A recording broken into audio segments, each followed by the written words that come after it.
नमस्कार दोस्तों, आप सभी लोगों का स्टडी IQ अकेडमी स्वागत है। आप सभी विद्यार्थियों के लिए आज बहुत ही महत्वपूर्ण जो है क्लास लेके आया हूं, यानी कि मॉडल पेपर लेके आया हूं। हूबहू आपके जो एग्जाम पैटर्न में आने वाला है वह का वही पैटर्न आपको यहां पर देखने को मिलेगा। दोस्तों ये क्वेश्चन बहुत ही इंपॉर्टेंट है और बहुत खास है आप सभी के सभी विद्यार्थियों के लिए। इस क्लास को आप सभी विद्यार्थियों को अंत तक देखनी होगी, क्योंकि ये क्लास बहुत महत्वपूर्ण होने वाली है और क्लास के बीच में आपको बहुत सारी जानकारी बताऊंगा जो कि बहुत इंपॉर्टेंट होगी। चलिए दोस्तों क्लास को शुरू करते हैं। ये रहा आज की क्लास का पहला क्वेश्चन और क्लास में होंगे पूरे 40 टॉप इंपॉर्टेंट हूबहू पेपर में आने वाले प्रश्न।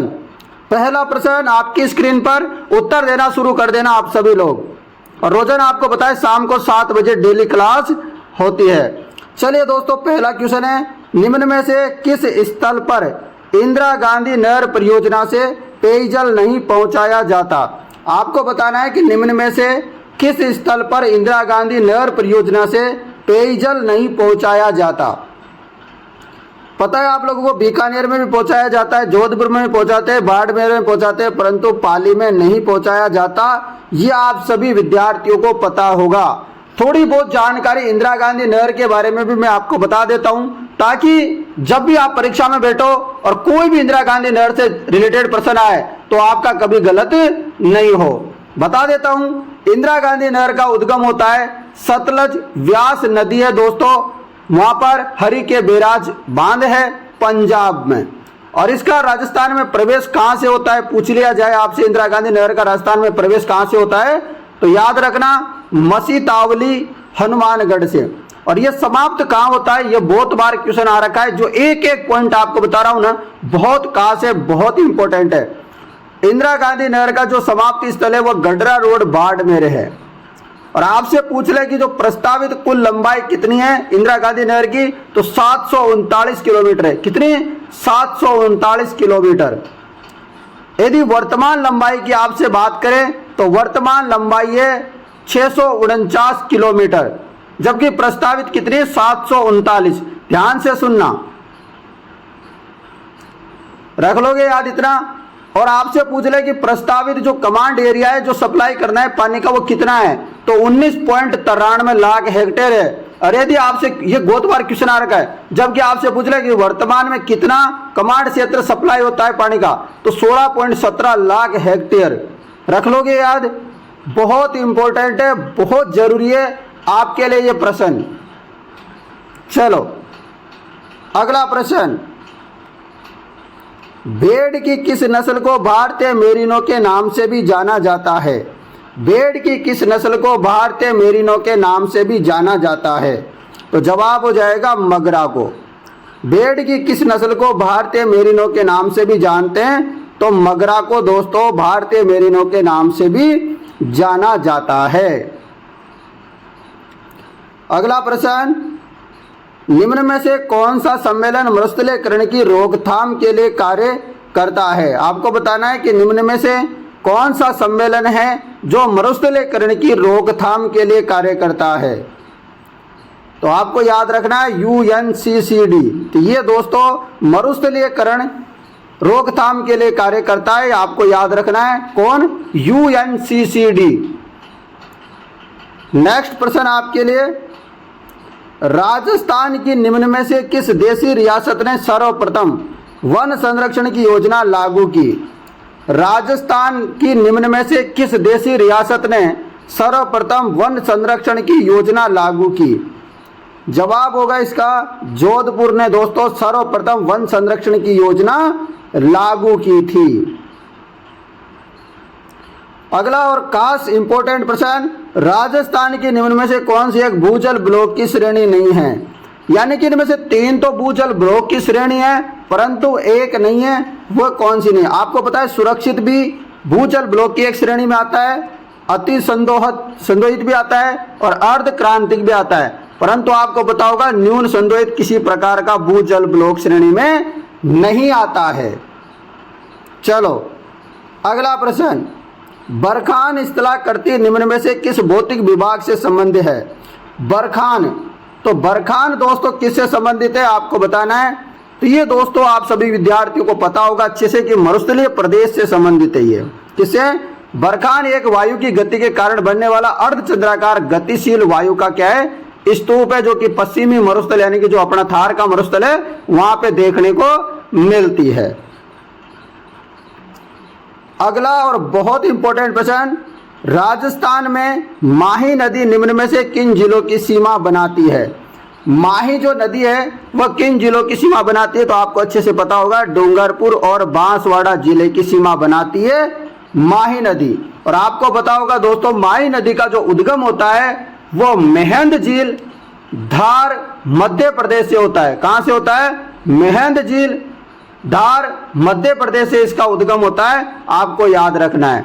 दूसरी बात ध्यान से याद रखो कि राजस्थान में इसका जो प्रवेश बिंदु है वो है खांदू गांव, बांसवाड़ा। राजस्थान में इसका प्रवेश बिंदु है खांदू गांव, बांसवाड़ा। जबकि इसका समाप्ति स्थल क्या है? खंबात की खाड़ी। समाप्ति स्थल क्या है? खंबात की खाड़ी। प्रवास क्षेत्र कौन सा है? बांसवाड़ा व डूंगरपुर इसका प्रवास क्षेत्र है। दूसरी बात की बात करें तो इसकी कुल लंबाई है 576 किलोमीटर, जबकि राजस्थान में मात्र 171 किलोमीटर है और गुजरात में है। आपको याद रखना है, राजस्थान से बाहर है मतलब। ठीक है। माही नदी के बारे में कुछ और इंपॉर्टेंट जानकारी जो हर बार एग्जाम में आपको प्रश्न देखने को ही मिलता है। यहां से कर्क रेखा को 2 बार काटती है माही नदी। उसके अलावा याद रखना, राजस्थान की एकमात्र नदी जो दक्षिण से प्रवेश करते हुए वापस दक्षिण में समाप्त हो जाती है, यू आकार का शेप बनाती है। रख लोगे याद। और प्राचीन काल में माही बेसिन को दोस्तों पुष्प प्रदेश कहते थे। क्या कहते थे? पुष्प प्रदेश कहा जाता था प्राचीन काल में माही नदी के क्षेत्र को, बेसिन को। उसके अलावा एक और इंपॉर्टेंट प्रश्न बनता है यहां से, माही नदी की सहायक नदियों को लेकर। तो ध्यान से सुनना, माही नदी की सहायक नदियां हैं सोम, जाखम, अनास, एराऊ, लाखन, चाप, मोरेन। तो ये बहुत ही इंपॉर्टेंट है। जिनमें सबसे इंपॉर्टेंट है सोम, जाखम, अनास, एराऊ, चाप, मोरेन। इंपॉर्टेंट है, रट्टा मार लो। जो बोल दिया सो बोल दिया, समझ लो। मैं जो बोल रहा हूं पत्थर की लकीर समझ के आप इनको या तो लिख लो या आप इनको 2-3 बार वीडियो को देख के याद कर लो। अब जैसा आप लोगों को पसंद आ रहा हो आप अपनी मर्जी से कर सकते हो, परंतु किसी भी हालत में ये भूलने नहीं है जो बातें बता रहा हूं। हेला ख्याल लोक संगीत राजस्थान के निम्नलिखित में से किस क्षेत्र से संबंधित है? तो हेला ख्याल जो लोक संगीत है वह राजस्थान के निम्नलिखित में से किस क्षेत्र से संबंधित है, ये अपन को बताना है। तो ये आपको पता है, हेला ख्याल का संबंध है दौसा और सवाई माधोपुर से। हेला ख्याल का संबंध कहां से है? ये एक प्रकार का लोक नाट्य है जिसका संबंध है दौसा और सवाई माधोपुर से। अगला प्रश्न मित्रों आपके लिए, देवनारायण जी का मुख्य मंदिर कहां अवस्थित है? देवनारायण जी का मुख्य मंदिर कहां अवस्थित है? तो देवनारायण जी का जो मंदिर है वो है आसिंद भीलवाड़ा में। कहां पर? देवनारायण भगवान जी का मंदिर कहां पे? ये है आपके आसिंद भीलवाड़ा में। और देवनारायण जी के पिताजी का क्या नाम था, ये बहुत बार क्वेश्चन आ रखा है। तो सवाई भोज इनके पिताजी का नाम था। इनकी माता का नाम था सेंडू माता जी। और बचपन का नाम क्या था देवनारायण जी का? तो इनके बचपन का नाम था उदय सिंह या ईंटों के श्याम। आप लोगों ने देखा होगा देवनारायण जी की जो ज्यादातर मूर्तियां होती है ना गाँव में आपने देखी होगी, है ना, तो ईंटों की बनी होती है। जो मूर्तियां होती है वो किसकी होती है? ईंटों की होती है। तो ईंटों के श्याम भी इनको बोलते हैं। और इनकी पत्नी का क्या नाम था? देवनारायण जी की पत्नी का नाम था पीपल दे। और इनका घोड़ा था लीलागर। देवनारायण जी का घोड़ा कौन सा था मित्रों? लीलागर। और ये गुर्जर जाति के आराध्य देव है। और आपको याद रखना है कि सबसे बड़ी जो लोकप्रिय फड़ है जिसका वाचन गुर्जर जाति के जो भोपे करते हैं, कौन से वाद्य यंत्र के साथ करते हैं? क्वेश्चन ये भी आता है, जंतर वाद्य यंत्र के साथ। दूसरी बात याद रखना है, इनका सबसे प्रमुख पूजा स्थल है देवनारायण जी का, वो है आसिंद भीलवाड़ा, जो कि अपन प्रश्न कर रहे हैं। और इनका मेला लगता है दोस्तों कब? भादवा की शुक्ल सप्तमी को। भादवा की शुक्ल सप्तमी को सबसे बड़ा मेला लगता है इनका। और इनका देहांत कहाँ हुआ था? तो देवमाली अजमेर में। देवमाली गांव है अजमेर में, वहां पर भगवान देवनारायण जी का देहांत हुआ था, आपको याद रखना है। इसके अलावा कुछ और इंपॉर्टेंट जुड़ी जानकारी देवनारायण जी से, इनके प्रमुख स्थान कौन कौन से हैं। तो आपने नाम सुना होगा देवधाम जोधपुरिया, ये जयपुर के पास निवाई पड़ता है, टोंक जिले में। यहाँ पर ही देवधाम जोधपुरिया है, आपको याद रखना है। उसके अलावा देव डोंगरी पहाड़ी पड़ती है चित्तौड़ में, वहां पर भी देवनारायण जी का प्रमुख स्थान है। अगला प्रश्न, बीकानेर की किस राजकुमारी को निशानेबाजी के लिए 1968 में अर्जुन पुरस्कार से सम्मानित किया गया। बीकानेर की एक राजकुमारी थी, निशानेबाज खतरनाक थी, और 1968 में उनको क्या मिल गया, अर्जुन पुरस्कार। तो ये कौन थी आपको बताना है। तो इनका नाम था राज्यश्री कुमारी, राज्यश्री कुमारी। ठीक है मित्रों, रख लोगे याद। चलिए अगले प्रश्न की तरफ बढ़ते हैं। आज हम बात करने वाले हैं राजस्थान 4th ग्रेड एग्जाम 2025 के बारे में, जो कि चक्षु प्रकाशन की पुस्तकें हैं। आपको बता दें यहाँ पर राजस्थान चतुर्श्रेणी कर्मचारी की भर्ती की तैयारी करने वाले विद्यार्थियों के लिए दोस्तों जो इंतजार था वो इंतजार की घड़ियां खत्म हुई, और आपके लिए बोल रहे थे आप सभी की सर पुस्तक का सजेशन बता दो कि कौन सी पुस्तक लेनी है। तो मैं आज लेके आ गया हूं आप लोगों के लिए एक शानदार पुस्तक जो कि चक्षु प्रकाशन की है। पूरी डिटेल बताऊंगा इसके बारे में, और आप लोगों को बता दूं यहाँ पर 100% जो ये पुस्तक है ये आपके सिलेबस के अकॉर्डिंग है। और इस पुस्तक में आपको बता दे 3200 बहुविकल्पी प्रश्न भी है, और साथ ही में बता दे ये पूरा का पूरा जो एग्जाम पैटर्न है, सिलेबस है, उसी के आधार पर ये पुस्तक तैयार की गई है, जिसकी मैं पूरी जानकारी आपको एक झलक बता देता हूं। चलिए आप देखिए, जिस प्रकार यहां पर देख सकते हो, पहला ही टॉपिक है जैसे कि राजस्थान की ऐतिहासिक घटनाएं, कितना शानदार तरीके से समझा रखा है। जैसे कालीबंगा सभ्यता, जिला कौन सा है, नदी कौन सी है, नाम, खोज, और कुछ कुछ जो इंपॉर्टेंट है वो नोट लगा के लिख रखा है। पूरी जो एग्जाम में आते हैं पॉइंट टू पॉइंट जहां पर टॉपिकों की बात की है, जैसे राजपूतों की उत्पत्ति, मतलब सारी चीजों के बारे में बात की गई है, जैसे कि मध्यकालीन राजस्थान के बारे में। आप और भी देखो, मतलब इतना शानदार तरीके से यहाँ पर पूरा का पूरा एक्सप्लेन किया गया है इनके द्वारा, जो कि आप देख सकते हो। जैसे बीकानेर के राठौड़ वंश है, इनके राव बीका के बारे में दे रखा है, राव लूणकरण के बारे में, राव जयसिंह के बारे में, राव कल्याण के बारे में, राव राय सिंह के बारे में। तो आप सोचो एक एक वंश के बारे में। जैसे बीकानेर है, बीकानेर खत्म होता है चौहानों के बारे में, फिर यहाँ पर जालोर के चौहानों के बारे में, मतलब हर एक डिटेल के साथ यहाँ पर बात की गई। रणथंभौर वगैरह ऐतिहासिक घटनाएं, ये आप लोग देख सकते हो कितने शानदार तरीके से मतलब इस बुक को बनाया गया है। जो चतुर्श्रेणी कर्मचारी भर्ती की तैयारी कर रहा है उन सभी को चक्षु प्रकाशन की पुस्तक जो है मैं सजेशन करता हूं दोस्तों, ये पुस्तक आप ले लीजिए। मार्केट में आपको कहीं भी मिल जाएगी, और नीचे डिस्क्रिप्शन में लिंक भी मिल जाएगा। और आपको बता दूं अधिक जानकारी के लिए यहाँ पर और भी चीजें हैं, यहाँ पर बता दूं और भी अन्य जो एग्जाम है उनकी यहाँ पर पुस्तकें आपको मिल जाएगी। जैसे अमेजन में, स्नैपडील में, जियो मार्ट में, मीशो में, हर जगह ये पुस्तक अवेलेबल है। अधिक जानकारी के लिए आप इस नंबरों पर भी संपर्क कर सकते हो, यहाँ पर नंबर वगैरह लिखे हुए हैं, आप इनको भी संपर्क कर सकते हो। तो ये पुस्तक बहुत अच्छी पुस्तक लगी मुझे, इसलिए मैं आप लोगों को सजेशन कर रहा हूं। ये रहा आपका अगला प्रश्न, निम्नलिखित में से कौन सा अभिलेख चित्तौड़ के प्रारंभिक इतिहास पर प्रकाश डालता है। निम्नलिखित में से कौन सा अभिलेख है जो चित्तौड़गढ़ के प्रारंभिक इतिहास पर प्रकाश डालता है। तो जवाब हो जाएगा आपका, तो चित्तौड़ के प्रारंभिक इतिहास के बारे में जो अभिलेख है, जो प्रकाश डालता है, जो उजाला डालता है, वह है मानमोरी का शिलालेख या अभिलेख, जो कि चित्तौड़गढ़ में है। इसके प्रशस्तिकार कौन थे, तो नागभट्ट का पुत्र पुष्य, नागभट्ट का पुत्र पुष्य इसका प्रशस्तिकार था। और उत्कीर्णकार कौन था, तो शिवादित्य था। इसमें 4 मौर्य शासकों का वर्णन मिलता है, जैसे महेश्वर, भीम, भोज और मानका। आपको एक और बात बता दूं, 7वीं सदी में चित्तौड़गढ़ के दुर्ग का निर्माण चित्रांगद मौर्य ने करवाया था। चित्तौड़गढ़ का निर्माण किसने करवाया था, चित्रांगद मौर्य ने करवाया था 7वीं शताब्दी में। इसमें मौर्य शासकों का क्या मिलता है, वर्णन मिलता है मानमोरी के अभिलेख में। इतनी सारी बात याद रखना इंपॉर्टेंट है। आपको बता दूं क्लास में होंगे 40 बहुत बहुत इंपॉर्टेंट प्रश्न, इसलिए क्लास को देखो बीच में बंद करना नहीं है, और लास्ट में कुछ खास ऐसी चीज बताऊंगा जो आपको पसंद आएगी। समझ गए, तो बस आराम से क्लास को देखते रहो। राठौड़ राजवंश की कुलदेवी का नाम बताइए।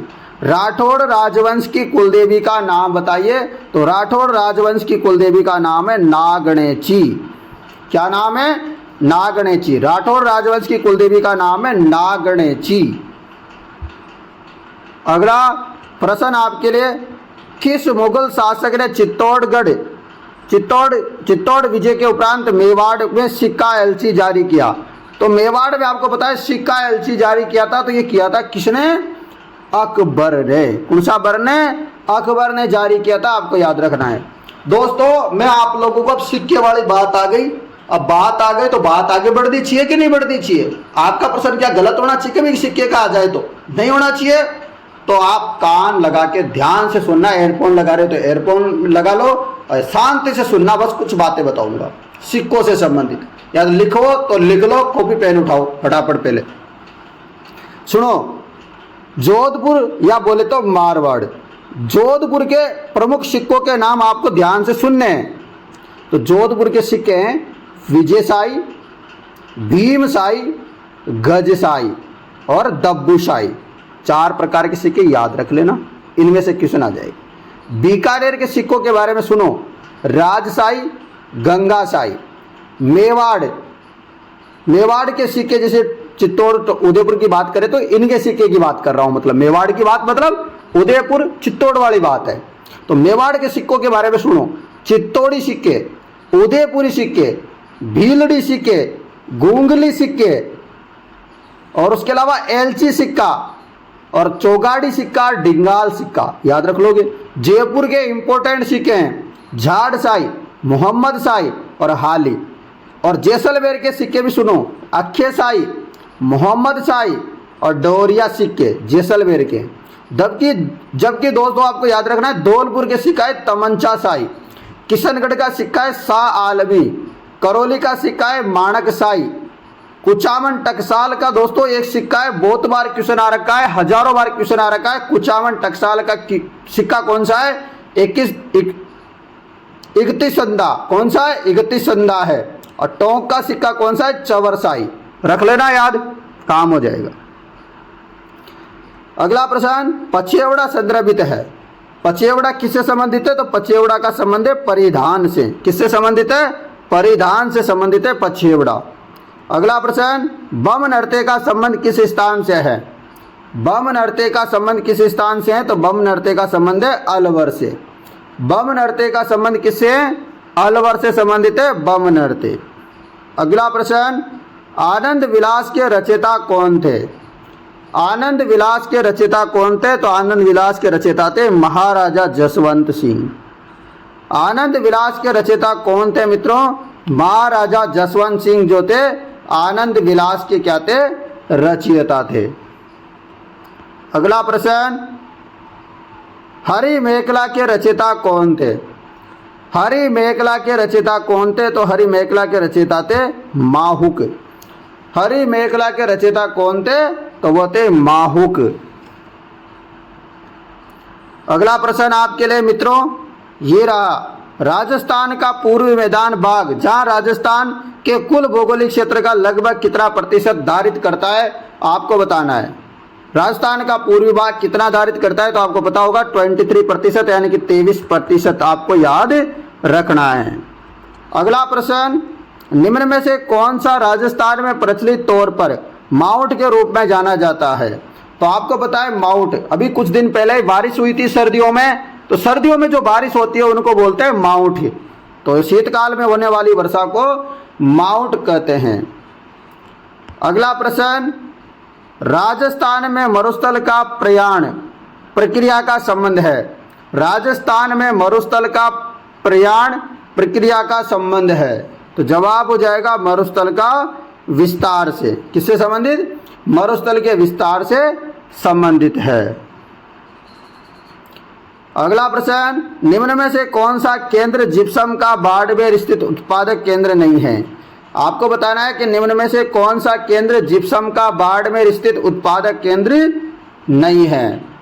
तो खूरला भी है, शोकर भी है, पारकीडाणी पर खुटानी नहीं है। जिप्सम का बाड़मेर स्थित केंद्र कौन सा नहीं है? खुटानी नहीं है। रख लोगे याद? चलो अगला प्रश्न, जेत सागर तालाब कहाँ स्थित है? जेत सागर तालाब कहाँ है? तो जेत सागर तालाब है बूंदी में। उसके अलावा कुछ और तालाबों को बता देता हूं, जिसे आपसे पूछे पन्ना लाल शाह का तालाब कहाँ है? पन्ना लाल शाह का तालाब है झुंझुनू। और आपसे पूछे तालाब शाही कहाँ है तो धौलपुर, और आपसे पूछे अजीत सागर कहाँ है झुंझुनू। उसके अलावा आपसे पूछ ले उम्मेद सागर झील तो भीलवाड़ा, और उम्मेद बांध पूछे, उम्मेद सागर झील पूछे तो भीलवाड़ा में चले जाना, उम्मेद सागर बांध पूछे तो जोधपुर में आ जाना, और नवल सागर पूछे या फिर जेठ सागर पूछे तो बूंदी हो जाएगा। अगला प्रश्न, निम्नलिखित संतों में से कौन का जन्म मुसलमान था? जन्म से मुसलमान थे, यानी कि यहाँ पर 4 संत आपको दे रखे, इनमें से कौन थे जो जन्म से क्या थे? मुसलमान थे। तो जो जन्म से मुसलमान थे उनके बारे में बताना है लालदास जी। तो संत लालदास जी क्या थे? जन्म से मुस्लिम थे। और आपको पता होगा, परंतु ये क्या थे? प्रसिद्ध राम भक्त थे, जिन्होंने दोस्तों अलखिया संप्रदाय की भी स्थापना की थी। आपको याद रखना है, रख लोगे। अगला प्रश्न, किशोर सागर झील तालाब कहाँ स्थित है? ये प्रश्न बड़ा कंफ्यूजन करने वाला है, और मेरे को लगता है कि इसमें 50% विद्यार्थी फेल होते हैं हर बार। तो अच्छे से लिखो इसको। किशोर सागर, किशोर सागर बूंदी में नहीं है, बूंदी में नहीं है, ऐसे लिखो 3-4 बार। किशोर सागर बूंदी में नहीं है, किशोर सागर कोटा में है। किशोर सागर झील बोलो या किशोर सागर तालाब बोलो, ये कहाँ है? कोटा में। कैसे याद रखोगे? किशोर का मतलब होता है छोटे छोटे बालक, मतलब बालक होते हैं किशोर का मतलब। और आपको पता है NIT नीट की कोचिंग करने, या बोले तो IIT की कोचिंग करने, मतलब JEE मेंस की कोचिंग करने, IIT की कोचिंग करने, या फिर नीट की कोचिंग करने। और छोटे छोटे होते हैं, 12वीं पास करते हैं, 12वीं से पहले 10वीं से ही चले जाते हैं। छोटे छोटे बच्चे चले जाते हैं, कहाँ जाते हैं? कोटा में जाते हैं। किशोर चले जाते हैं, मतलब जो किशोर अवस्था होती है उनकी, वो किशोर अवस्था में कोटा चले जाते हैं बच्चे। तो किशोर अवस्था में जाएंगे तो वहाँ किशोर तालाब होगा, किशोर तालाब होगा तो वहां पर जाकर के थोड़ा सा आराम करेंगे। नहीं करेंगे क्या? बिल्कुल करेंगे, तब थक जाएंगे पढ़ पढ़ा के। तो किशोर सागर में चले जाते हैं किशोर वाले बच्चे। समझ गए? चलो ऐसे याद रख लो। देखो अपन तो देखो ऐसे याद करवा सकते हैं आप लोगों को चाहो तो। अपना ये अंदाज कैसा लगा कमेंट करके जरूर बताइए।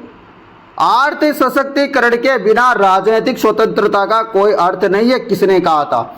आर्थिक सशक्तिकरण के बिना राजनीतिक स्वतंत्रता का कोई अर्थ नहीं है, ये किसने कहा था? कौन से महानुभाव ने कहा था ये? तो शांति त्रिवेदी जी ने कहा था। ये रख लोगे याद। अगला प्रश्न, वीरांगना कालीबाई। तो आपको पता होगा वीरांगना कालीबाई जो कि भील जाति की थी, आदिवासी थी, जिसने अपने अध्यापक को बचाने में अपनी जिंदगी दे दी, वह कहाँ की रहने वाली थी? तो दोस्तों आपको पता है अपने अध्यापक को बचाने के लिए अपने जीवन को कुर्बान कर दिया, शहीद हो गई। दोस्तों ऐसी बालिका का नाम मन में आते ही अलग ही जुनून आ जाता है। आपको भी आता होगा, बिल्कुल। तो चलिए दोस्तों, इनका संबंध है रास्तापाल डूंगरपुर से। कहां से संबंध है इनका? रास्तापाल डूंगरपुर से संबंधित है कालीबाई भील। अगला प्रश्न, कामड़िया पंथ के संस्थापक। तो कामड़िया पंथ के संस्थापक थे संत रामदेव जी। संत रामदेव जी, आपको पता है कामड़िया पंथ के संस्थापक थे संत रामदेव जी। और इनके ज्यादातर भक्त कौन सी जाति के होते हैं? मेघवाल जाति के। किसके? मेघवाल जाति के। और ये दोस्तों आपको पता है कामड़िया पंथ के जो लोग हैं वो क्या करते हैं? तिहरे ताली नृत्य करते हैं, गजब का, शानदार। अगला प्रश्न, राजस्थान के एकीकरण के समय जोधपुर के शासक कौन थे? आपको पता होगा एकीकरण के समय एक जोधपुर के शासक हुआ करते थे। वो बोले हमको तो पाकिस्तान जाना है जी, हमको नहीं रहना भारत में। हाँ, उनका मन था परंतु उनकी चली नहीं, और आज हमारे बीच है। ठीक है, तो आपको पता होगा इस प्रकार की चीजें आपको याद आते हैं तो आपको याद हो जाता होगा। बिल्कुल, मैं याद ही करवाना चाहता हूं, मैं चाहता हूं आप लोगों का सिलेक्शन हो। तो जो पाकिस्तान मिलना चाहते थे या फिर जोधपुर के जो शासक थे उनका नाम आपको याद रखना है, हनुमंत सिंह। उसके अलावा दोस्तों कुछ और शासक थे एकीकरण के समय, उनका भी नाम बता देता हूं ताकि जब भी कोई प्रश्न आए तो आप कोई गलती ना कर बैठो। अब देखो ध्यान से सुनो, जोधपुर के तो हो गए हनुमंत सिंह जी। उसके अलावा अलवर के याद रखो तेज सिंह जी, भरतपुर के ब्रजेंद्र सिंह, और धौलपुर के उदयपान सिंह, कोटा के भीम सिंह, बांसवाड़ा के चंद्रवीर सिंह, डूंगरपुर के लक्ष्मण सिंह, और करौली के गणेश पाल जी, और शाहपुरा के सुदर्शन देव, किशनगढ़ के सुमेर सिंह, जयपुर के आपको याद रखना है मान सिंह सेकंड, जो कि राज्यपाल भी बने थे उस समय। पता है ना आपको, राज प्रमुख हुआ करते थे, तो राज प्रमुख थे अपने राजस्थान के मान सिंह सेकंड। उसके अलावा जोधपुर के तो आपको पता ही है सही, बीकानेर के शार्दुल सिंह थे, और जैसलमेर के जवाहर सिंह, और सिरोही के तेज सिंह। रख लेना याद। जिनमें सबसे इंपॉर्टेंट है आपका जोधपुर के हनुमान सिंह, जयपुर के मान सिंह सेकंड, और बीकानेर के शार्दुल सिंह, और कोटा के भीम सिंह, और बांसवाड़ा के चंद्रवीर सिंह।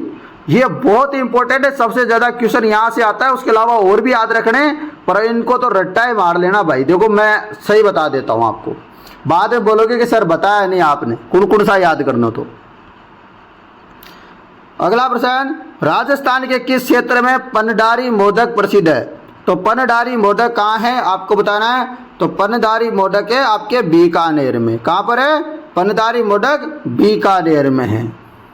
अगला प्रश्न, 1857 ईस्वी के विप्लव के समय राजपुताना रेजिडेंसी में एजेंट टू गवर्नर जनरल यानी कि एजीजी कौन था? आपको बताना है 1857 ईस्वी के विप्लव के समय राजपुताना रेजिडेंसी में एजेंट टू गवर्नर जनरल यानी कि एजीजी कौन था? तो उस समय एजीजी था पैट्रिक लॉरेंस। क्या था? कौन था दोस्तों एजीजी? अपने राजस्थान का राजपुताना रेजिडेंसी का 1857 में पैट्रिक लॉरेंस। याद रखना, क्वेश्चन बहुत बार आता है। अगला प्रश्न, देशी रियासत जो कि 25 मार्च 1948 को गठित संयुक्त राजस्थान का हिस्सा नहीं थी। चलो बताओ फटाफट। आपको पता होगा उदयपुर नहीं था, उदयपुर तीसरे चरण में आया था, जबकि ये कौन सा चरण था? सेकंड, द्वितीय चरण। तो याद रखो ये तीसरे चरण में हो जाएगा उदयपुर। अगला प्रश्न, जाखम बांध परियोजना राजस्थान के किन जिलों में स्थित है? जाखम बांध परियोजना आपको पता है प्रतापगढ़ में है। कहाँ पर है? प्रतापगढ़ में स्थित है। नेक्स्ट प्रश्न, निम्नलिखित उत्पादों में से कौन सा पर्दे बनाने में काम आता है? निम्नलिखित उत्पादों में से कौन सा जो है पर्दा बनाने में काम आता है? तो आपको याद रखना है कसगांस। आपको पता है बड़ी सुगंधित होती है, ये अपने भरतपुर, अलवर, दौसा, सवाई माधोपुर इन क्षेत्रों में मिलती है। आपको ये भी याद रखना है खसगांस। अगला प्रश्न, निम्न में से कौन सा यूनेस्को की विश्व विरासत स्थल सूची में है? तो इसका जवाब हो जाएगा केवलादेव राष्ट्रीय उद्यान। निम्न में से कौन सा यूनेस्को की विश्व विरासत स्थल सूची में स्थित है? तो जवाब हो जाएगा केवलादेव राष्ट्रीय उद्यान। अगला प्रश्न, राष्ट्रीय राजमार्ग 44 राजस्थान के किस जिले से निकलता है? तो राष्ट्रीय राजमार्ग 44 किस जिले से निकलता है? धौलपुर जिले से निकलता है। अगला प्रश्न, पहाड़ी मृदा राजस्थान में पाई जाती है। पहाड़ी मृदा राजस्थान में पाई जाती है उदयपुर व कोटा में। पहाड़ी मृदा राजस्थान में पाई जाती है उदयपुर व कोटा में। नेक्स्ट प्रश्न, चंबल नदी राजस्थान में निम्न से किन जिलों के सीमा बनाती है?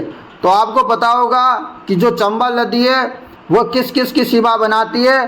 तो ये आपको याद रखना है कोटा और सवाई माधोपुर जिले की सीमा बनाती है चंबल नदी। आपको पता है चंबल नदी जो गुजरती है वह कोटा, बूंदी, करौली, धौलपुर, सवाई माधोपुर इन जिलों में होकर गुजरती है और आखिरकार में इटावा उत्तर प्रदेश यमुना में मिल जाती है। अगला प्रश्न आप लोगों के लिए, लूनी बेसिन को और किस नाम से जानते हैं? लूनी बेसिन को और किस नाम से जाना जाता है? तो लूनी बेसिन को दोस्तों गोडवाड़ क्षेत्र के नाम से भी जानते हैं। किस नाम से? गोडवाड़ क्षेत्र के नाम से भी जाना जाता है। अगला प्रश्न, राजस्थान में टांका और खड़ीन है प्रकार है। आपको बताना है राजस्थान में टांका और खड़ीन प्रकार है। तो टांका और खड़ीन प्रकार है परंपरागत जल संरक्षण तकनीकी के। परंपरागत जल संरक्षण तकनीकी के प्रकार है टांका और खड़ीन का प्रकार। अगला प्रश्न, निम्न में से किस जिले में राजस्थान की 20वीं पशु गणना 2017 सर्वाधिक पशु गणना? ये क्वेश्चन अब आएगा नहीं, आप छोड़ो इसको ना, ये आपको नहीं करने का। 39% है, 39 में से कितने परसेंट सही हुए मुझे कमेंट करके बताओ। टॉप 39% है, इनमें से आपके कितने परसेंट सही हुए कमेंट करके मुझे सभी के सभी विद्यार्थी बताएंगे। और आप कहाँ से एक इंपॉर्टेंट जानकारी दोस्तों, आपको पता है टेस्ट सीरीज में, आपको पता है मैंने 149 रुपए की टेस्ट सीरीज दे रहा था मात्र आपको, 8-10 दिन हो गए तब से ऑफर निकाल रखा था। आज ये ऑफर हो रहे हैं जिनको भी आज रात में दोस्तों, रात्रि 12 बजे तक, आज रात 12 बजे तक जिनको भी टेस्ट सीरीज लेनी है वो सभी विद्यार्थी 12 बजे तक मतलब 11:59 तक ये टेस्ट सीरीज ले सकता है मात्र 149 रुपए में। टेस्ट सीरीज कैसे लेनी है, कैसे एप्लीकेशन डाउनलोड करनी, सारी जानकारी मैं इस वीडियो में आपको बताने वाला हूं, ध्यान से सुनना। तो आपको जाना है दोस्तों प्ले स्टोर में, प्ले स्टोर पे जाने के बाद यहाँ लिखना है स्टडी IQ अकेडमी, लिख दोगे ऐसा, जैसे ही लिखोगे आपको इस प्रकार का लोगो भी आएगा साथ में बना हुआ, इसको डाउनलोड कर लेना यानी कि इंस्टॉल कर लेना। इंस्टॉल करते ही आपके सामने आएगा ओपन करो, तो ओपन पे क्लिक करना, आप लोग कर दोगे ओपन पे। ओपन में क्लिक करते हैं रजिस्टर लिखा होगा, रजिस्टर पे क्लिक करना, रजिस्टर पे क्लिक कर दोगे, यहाँ नाम, यहाँ मोबाइल नंबर, यहाँ ईमेल ID डाल देना, यहाँ पर पासवर्ड अपने मन मर्जी से, यहाँ अपना राज्य और यहाँ पर अपने चेक बॉक्स में क्लिक कर देना, नीचे रजिस्टर पे क्लिक कर दीजिएगा। जिसे कर दोगे यहाँ पर लिखा हुआ है टेस्ट सीरीज, इस टेस्ट सीरीज पे क्लिक करना है आपको। जिसे टेस्ट सीरीज पे क्लिक करोगे इस प्रकार से नजर आएगा, ऊपर ही ऊपर 149 में 1000 की थी परंतु अभी 149 मिल रही, इस पे बाय नाउ पे क्लिक करना। बाय नाउ पे क्लिक करते हैं नीचे पे ऑनलाइन करना, कूपन कोड की कोई टेंशन नहीं करनी, आपको सीधा लगा देना है। उसके अलावा यहाँ पर पे कर देना क्लिक, फिर यहाँ पर पे 149 कर देना, टेस्ट सीरीज आपकी हो जाएगी। और अभी से टेस्ट सीरीज लगाना शुरू कर दो दोस्तों। टेस्ट सीरीज में आपको 200 से भी ज्यादा टेस्ट मिलेंगे। उसके अलावा यहाँ पर पूरे सब्जेक्ट, जितने भी सब्जेक्ट है उनके आपको टॉपिक वाइज टेस्ट सीरीज मिलेगी, topic wise plus exam pattern के आधार पर फुल लेंथ टेस्ट, नए एग्जाम पैटर्न जो भी होगा ना उसके आधार पर फुल पैटर्न के आपको टेस्ट मिलेंगे। तो इतनी शानदार काम हम कर रहे हैं दोस्तों, आशा करता हूं ये जानकारी आपको जान करके बड़े खुश हुए होंगे। तो आप फटाफट से टेस्ट सीरीज ले लो, जिनको भी लेनी है सभी विद्यार्थियों के लिए ये इंपॉर्टेंट है। फटाफट वीडियो को शेयर कर दीजिएगा मित्रों, धन्यवाद।